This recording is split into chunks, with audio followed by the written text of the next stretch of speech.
What's good, everybody? It's your brother Mad Black, the most dangerous and most toxic black man on the internet, and I am black up in your face again with some more pro-black commentary.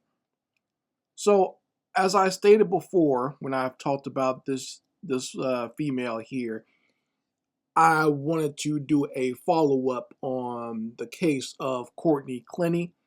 And for those who don't remember who that is, she is the IG slash OnlyFans model, I put model in quotes, who murdered her black African male boyfriend.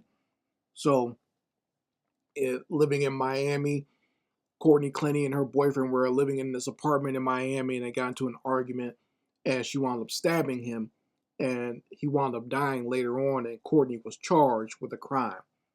So I've been trying to keep up with this story as best as I can, and I actually wound up watching the entirety of the interrogation of Courtney Clenney. So this interrogation happened right after the stabbing. Okay, so this is right after the stabbing. They took her to the police station. They took Christian to the hospital, and while they were working on him, she was in interrogation. It's 4 hours long, and it's on the Law and Crime channel. You can watch it in its entirety. You can also watch several breakdowns of it. Okay, so if anyone wants to hop on that, if you're a true crime person who likes to follow these types of incidents, go ahead and do that. It is very interesting. I will say be prepared, because just like in that audio that I played for you guys of the phone call where, Christian was being beat up by this woman, her voice can be very annoying, even when she's trying to pretend to play the whole sad role. So even then, it is very annoying, and I don't know. I have a bias towards white females like her who have these like very very annoying type voices. Okay, but I'm just going to talk a little bit about some of the things that I noticed during the interrogation and some of the things that I found out later on about their relationship that led up to this terrible and horrible crime. So let me start with that first. And, you know, Courtney Clenney, her whole defense most likely is going to be that Christian was abusive to her. And I'm sure her defense is going to come up with that and say he was abusive to her and she had no choice but to kill him, right? But based on all the incidents that have come up and have been found out about before the murder incident, it seems like she was abusive towards Christian. Okay, he's gone to the hospital more than she ever has. I don't think she ever went to the hospital for damage inflicted by him, but he's gone to the hospital several times from damage inflicted by her. Okay, he had a busted lip that looked really bad.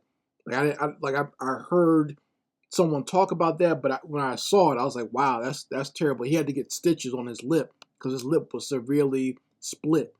Okay, uh, I believe there's also some evidence out there of her that she actually stabbed him in his leg before. I don't know with what, because Christian was foolish enough to drop the charges. He didn't want her to go to jail. In fact, there's I think there's some footage out there. I didn't get a chance to see it. I only saw the stills, but where they came to arrest her and he was dropping the charges for her.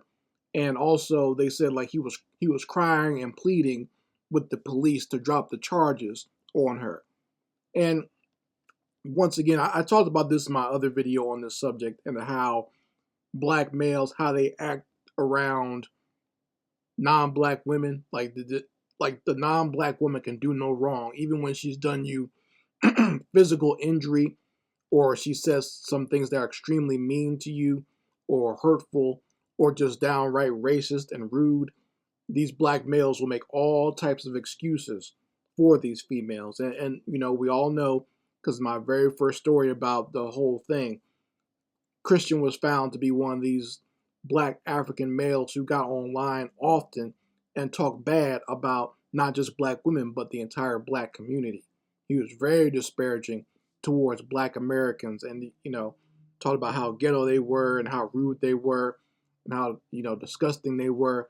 And this white girl all this time was whooping his ass up and down. We've seen the footage of her beating him up on the elevator. And once again, I just brought to you two other incidents where one, she busted his lip, and another time where she stabbed him with something else in his leg. So just lots of abuse from this female. And it seems like Christian, just based on what I heard from that, it seems like there are several warnings to what Christian might have to deal with. Okay, or it foreshadowed his actual murder. The fact that she had threatened him, because she's threatened him with death before, and she's threatened to, or she's beaten him up before. So just all that combined, you would think that he would have left her alone, but you can't tell these Negroes anything when it comes to a non-black female, especially a Becky. He probably thought that he had achieved something by having himself a Becky like that. Okay, and I do some other detail that I found out. Like, I feel bad for his mother because how his family found out that he was dead was the hospital called him and said, "Do you still want to donate your son's organs to science?" Like that. That's how they found out that their son was dead. They didn't get called by the coroner to let them know that he had passed away. No police called them or contacted them. They found out from someone in the morgue saying, "Do you still want to donate these organs to science?" That's how they found out their child was dead. So I do feel bad for them that they had to hear that. Okay, and they're the only ones who have kind of pressed forward any type of investigation to make sure that their son gets any real justice, because the police and the media were just going to leave it behind and not say anything. But what was discovered was that the trajectory of the stabbing of Christian Obumseli did not match with what Courtney Clenney was saying. Okay, she claims that they got into an argument because he was riding his bike and he saw some other female and he had spoken to her. So she flipped out about that the same way she did on that voicemail. And they got into an argument and a fight, and she was afraid that he was going to choke her again, because apparently she said that he had choked her before, and she was scared that he might hold on for too long and it was going to kill her. So she claimed she ran to the kitchen and said, "Don't come any closer." And apparently Christian kept coming closer, and she threw the knife at him, and it just happened to stick in his shoulder. And that's what caused him to start, I guess it hit a major artery, and that's what started the process of killing him. Okay. And I think they actually took the knife out, which is a big mistake, by the way. If you're impaled or stabbed by anything, it's best to leave that object in there, because that way they have a better chance of repairing whatever damage is done. Okay. So she claims she just threw the knife at him and it got him. But from what the forensics were showing, the knife came down at like a downward angle. Basically, it looked like someone had forcefully stabbed him down in the shoulder, and it reached all the way down into one of his major arteries. Okay. And once again, I think they pulled the knife out because you could hear him on the voicemail when she's calling 911 saying that I'm bleeding and I can't feel my arm or whatever. So I think he started bleeding out once they pulled the knife out. Okay.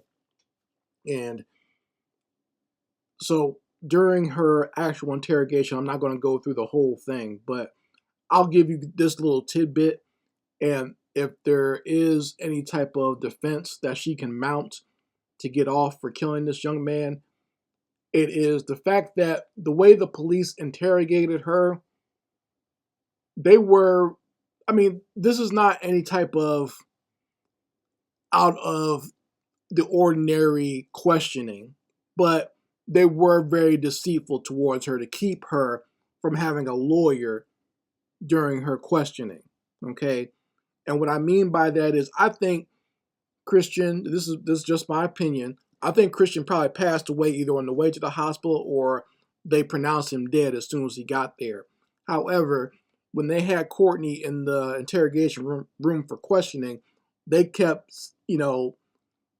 basically saying this but not saying it, that he was still alive, and or they kept saying, well, they're still working on him, so we don't know just yet, but I'm sure he'll be okay. That was her mindset. She was thinking he was still alive the whole time she was being questioned, and that she would basically get out of this situation because he was still alive and he would drop the charges again. But not so. Okay, and it wasn't until much later in the interrogation where they told her that he had passed away. Okay, and what was interesting was her reaction to that. She was just so flabbergasted, and she was acting like she was short of breath, and she kept asking the cops for a hug. She's like, I need someone, I need to hug somebody, I need my parents or whatever. She wasn't really crying at all. It wasn't like a whole sad thing. It was more just like shocked that he had passed away. But yeah, that's what I'm thinking. If they can mount any type of defense, they're going to try to make it seem as if the cops were not honest or were being dishonest during the interrogation, and that's how they convinced her to not have a lawyer. Okay, they basically talked her out of having a lawyer during the interrogation. Now, when black people are brought into the interrogation room, they don't give a damn if you got a lawyer or not. They don't give a damn if you're a minor or not. All that stuff you say in that interrogation will still be used against you, and they'll never. Doesn't matter if you're brought in front of a judge or a jury or whatever, and the rules are presented to you as how an interrogation is supposed to be done. They're going to still use all that against you. Okay, so I know I'm just saying, I know there's a double standard, but I'm assuming that's what her lawyers are going to try to pick apart that interrogation to make it seem as if the cops didn't give her all the information and didn't allow her to lawyer up during the interrogation. So, I mean, you folks can watch it for yourselves or, be the judge of it from my own video here and let me know where you think this case is going to go when it actually does go to trial. And let me know what you think of the whole situation between Courtney Clenney and Christian Obumseli. Anyway, Mad Black, and I will be back with my foot on these devils' back.